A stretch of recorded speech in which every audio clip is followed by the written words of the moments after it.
Hey everybody, it's Christine Ernst, the Fat Ass Cancer Bitch, coming to you from the Cozy Writing Cottage here in Sandwich, Massachusetts. It is the second to last day of August, which, gosh, went by so fast this summer. But September is upon us, and it is the most beautiful time here in the Cape. The shoulder season, we call it.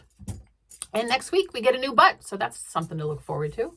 But the energy in this past week was weird, but kind of good. I don't know if you were feeling it. The energy's been super heavy and big, like we are in the thick of it, in a gate, in a portal. Something is going on, and it is intense. This past week, though, it was a little more tender, and the wretched news cycle notwithstanding, or perhaps in response to the wretched news cycle, several small things that happened to me this week actually turned out to be sort of large things. So to wit, one, I went to church on Sunday, which I never do, but Marnie was preaching because the pastor was away and she got to do the whole service, which was pretty cool.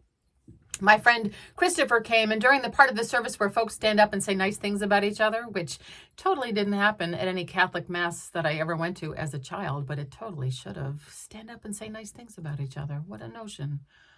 Christopher stood and said that she never went to church, but that she had known Marnie since she was a baby. And she was so happy to be there to celebrate how it all turned out. Marnie preached about the radical act of staying hopeful. And then I cried when we all sang, "We Shall Overcome." 2, Julia started her junior year at Sturgis East and looked so totally, completely grown up. Hair, makeup, perfume, so much perfume. And she made her own lunch, and she told me to make good choices. And then she drove herself to the first day of school after we took her traditional picture on the deck. And I cried all the way to work. 3, Cindy and her daughter Carly came to the Cozy Writing Cottage, which was a treat. I've never met them, but they follow my stuff on the socials, and they wanted to visit because they were here on the Cape for a few days. We talked and laughed and took some selfies, and Cindy gave me this beautiful little heart-shaped bowl that she had made herself. Look at that glaze work. Isn't that lovely? And it's filled with dried flower petals from her garden. While they were here, I hammered her a bracelet that said "All is love," because it certainly is. And Carly bought some rings, and we hugged hard. And then, of course, I cried after they left. 4, I had several so not coincidental conversations with beautiful people going through shit, beautiful people working through shit, beautiful people being the shit, and I gave a bunch of bracelets away. Hope went to Stephanie. Bloom was on my wrist and had practically jumped off to go to Elaine. And Serviam was for Joe. I stamped that one. This means I shall serve in Latin. Serviam. 5, I went to a potluck, but really a sacred gathering, not mutually exclusive things, with 7 other women to eat manicotti and stuffed mushrooms and chocolate and discuss the rise of the divine feminine and how powerful we are finally starting to feel. And we all agreed to keep meeting every month so that we can combine our giant forces and heal the world. As you do. My friend Joy, so aptly named, was there. And I gave her a ride home, and then I cried on the way back. 6, I talked with a good friend about the work we do. Not job work, the real work. Path work, mission work. We laughed about how easy it is to go all imposter syndrome on ourselves, right? The default exercise.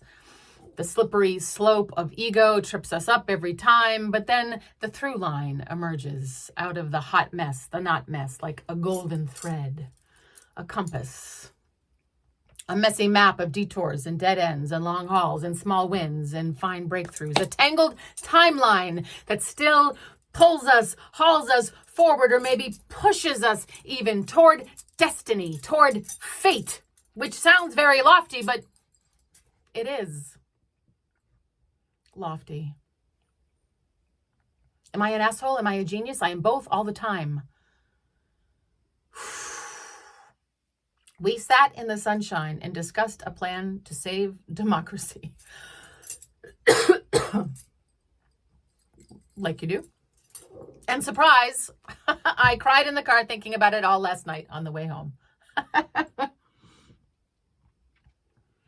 Also 7, I got my first pumpkin spice coffee of the season at Dunkin'. Hot cream, no sugar.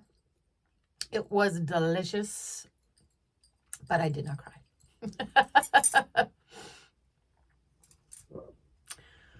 Oh, the wretched news cycle. The world is awful. Remain hopeful.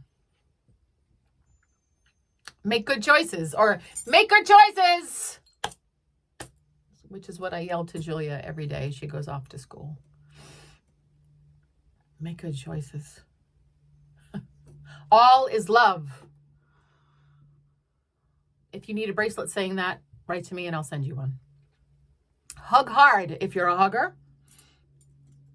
Hug hard if you're not a hugger. Question the notion of coincidence, because hot tip, it's never a coincidence. Cry sometimes, or cry all the time. Cry daily. Just cry. There was a scientific study. Tears of grief are different than tears of joy, are different than tears of frustration, are different than tears of gratitude. Like, you're releasing some chemical that gets pent up. This is a good thing. Cry. We shall overcome. I know that seems Pollyanna-ish to say. But there's no other option, right?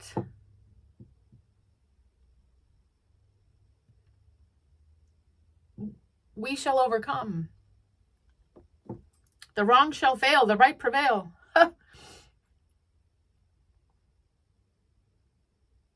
Also, bring joy home. See what I did there?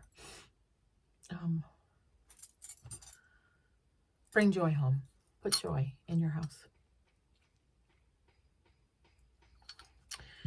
Oh, have a great weekend. I hope it's a long one for you as well. Spend some time in the sunshine. Don't watch the news. Take good care of yourself. Thank you so much for tuning in, because you are beloved. Come as you are. Find delight today.